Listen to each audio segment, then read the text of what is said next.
Hello mga bakla!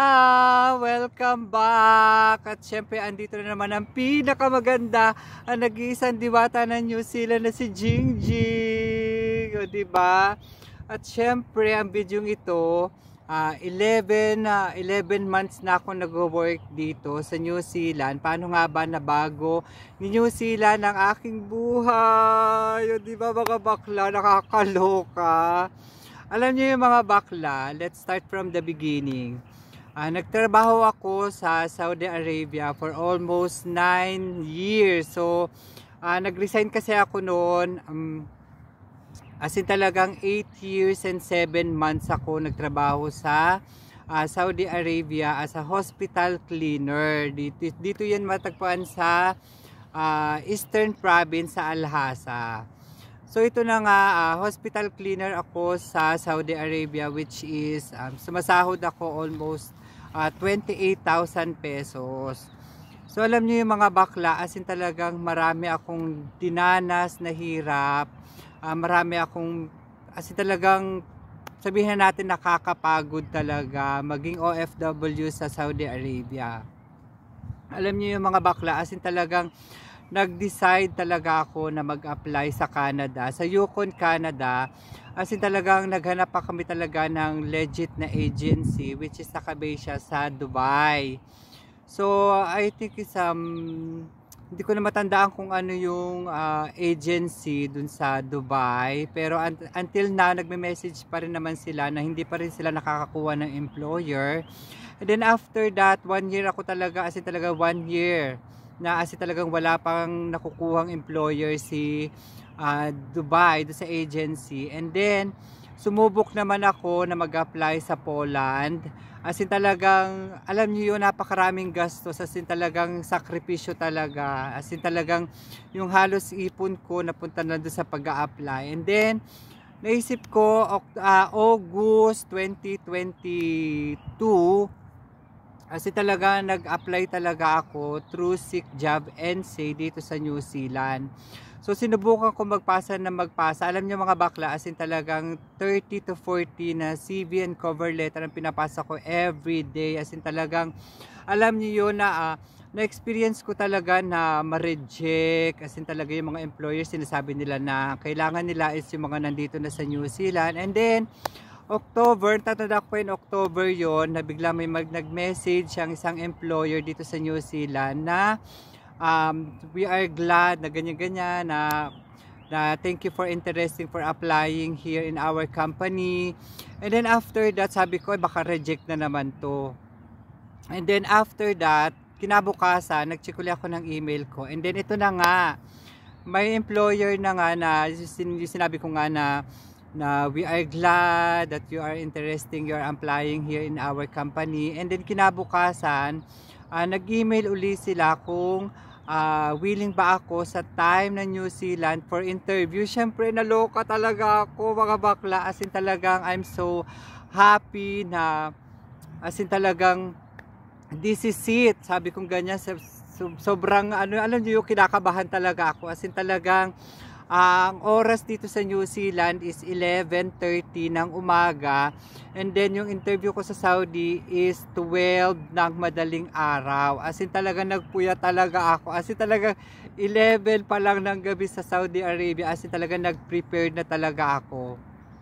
And then after that ng interview, so sabi ni manager, kasi nag-interview sa akin noon is yung manager ng housekeeping, ng room attendant.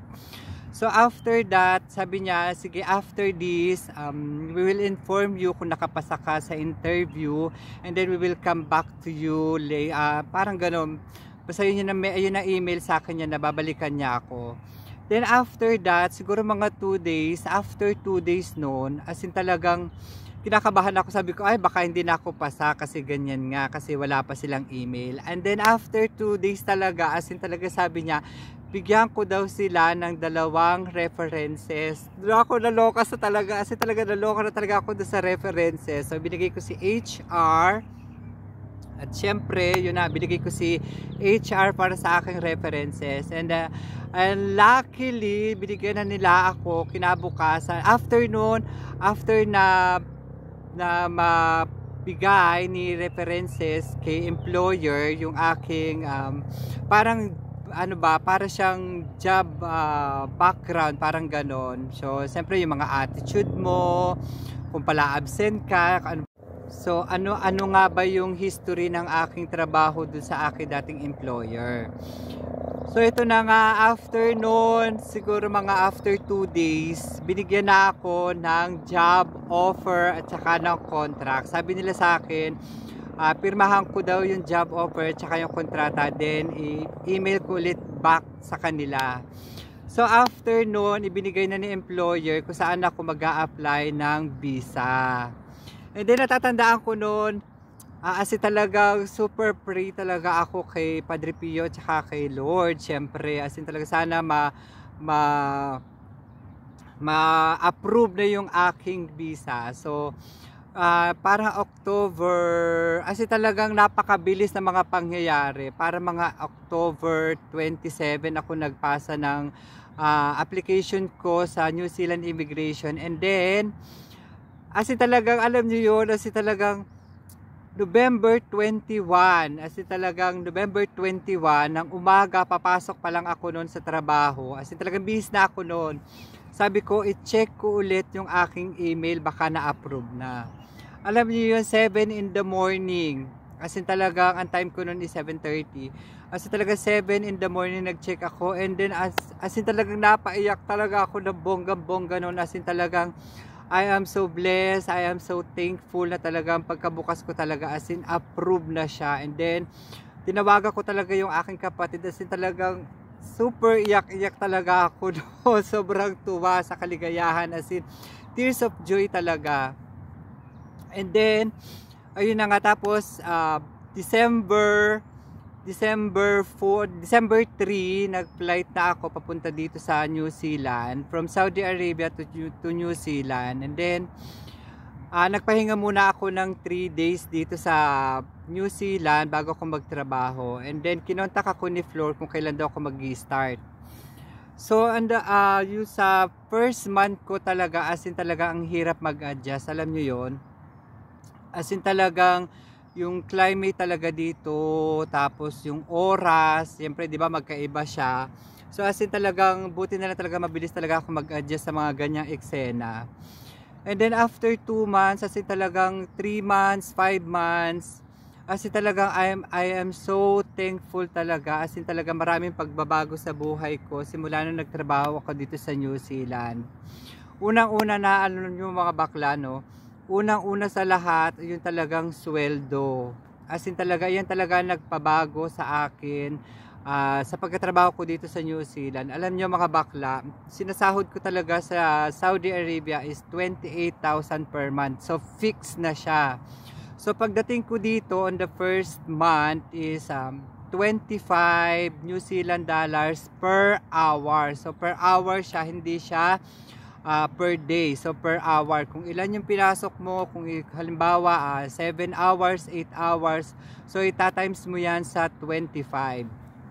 And then after 2 months, syempre i-evaluate ka nila about dun sa pagkatrabaho mo. After 2 months, binigyan ako ng letter ni HR na nagpapatunay na dinagdagan ako ng $1 per hour. So yung naging sahod ko, within 2 months, dinagdagan ako ng $1 per hour. So, naging 26 na siya. And then, sabi ko, wow, ang bilis. As in talagang, hindi ako makapaniwala na talagang, alam niyo yung mga bakla, as in talagang, hindi ko talaga lubos maisip na within 2 months, talaga i-increasean ka kagad ng sahod. And then, after 4 months, ito na ulit, tinawag ako sa HR, may binigay na naman silang sobre na i-increase na naman ako ng $1 per hour. So nakakaloka, di ba mga bakla? As in talagang, wow, totoo ba to? Sabi ko ganyan, sabi ko, hala, I'm so blessed talaga, I'm so thankful talaga. As in talagang, alam niyo yung mga bakla, as talaga hindi mo maipaliwanag yung kaligayahan mo pagka binibigyan ka talaga ng mga appreciation, di ba? As in talagang after 4 months talaga, binigyan ulit ako ng $1 per hour. So naging sahod ko ngayon is 27 New Zealand dollar per hour na. As in talagang, alam nyo yun, yung isang linggo, wala pa isang linggo 5 days, halos 5 days lang yung sinasahod ko dito, nakatumbas na sinasahod ko dun sa Saudi Arabia. Imagine yung mga bakla, diba? As in talagang malaking pagbabago talaga yung dumating sa buhay ko nung simula na nagtrabaho ako dito sa New Zealand. So as in talagang sa sobrang thankful ko talaga, as in talaga sabi ko, wow, sobrang i-share ko talaga itong blessing na ito. And then, since nung nandun talaga ako sa Saudi Arabia, as in talagang nagbibigay na ako ng blessing or nagsishare na ako ng blessing doon sa bahay na matatanda. So, kinukontinue ko na lang talaga siya. Kasi talagang hindi ko talaga kinakalimutan talaga na mag-share ng blessings, mga bakla. As in talagang sa pamilya ko, syempre tumutulong din ako sa pamilya ko, lalo na sa nanay ko. As in talagang I love it. As in talagang I am so blessed, I am so thankful na makapagtrabaho dito sa New Zealand. As in talagang malaking pagbabago talaga, alam niyo yung mga bakla. At least doon sa mga achievement ko, as in talagang balang araw pag uwi ko for good, pag uwi ko sa Pilipinas, at least may matitirhan naman ako. So nag-iipon-ipon pa rin naman ako para magpagawa ng bahay dun sa nabili kong lupa. O diba mga bakla? So yan, syempre bago matapos ang video ito, syempre shout out muna tayo mga bakla. So syempre basahin ko na lang. So yan mga bakla, shout out kay J-Lap ng Qatar. Hello sa'yo. At syempre kay Marcelo. Hi. At syempre ito na pinakabonggang shout out sa Team Dador. Kay Nino, kay Jude, Marga, Lonel, and Connie of Cantilan, Surigao del Sur. Hello sa inyo mga kabaklaan dyan. Shout out sa inyong lahat dyan. Thank you so much. At syempre kay Leva Bas, Jocelyn de Guzman, kay Nona's Lifestyle ng Hong Kong. Hi, thank you so much. Kay Cherise May Nejarda. At syempre kay Maki Balmonte, ayan. Thank you so much sa inyong lahat. At syempre sa aking mga viewers, thank you so much. Love na love ko kayo. Ayan, syempre tapos na naman ang video ito. Kung nagustuhan nyo ang video ito, please don't forget to subscribe and hit the bell button notification para updated kayo sa mga susunod kong videos. At syempre lagi ko po sinasabi, MYMP, make your mama proud. At syempre, ito ang nag-iisang diwata, ang pinakamagandang diwata ng New Zealand na si Jingjing. Thank you for watching and I love you all.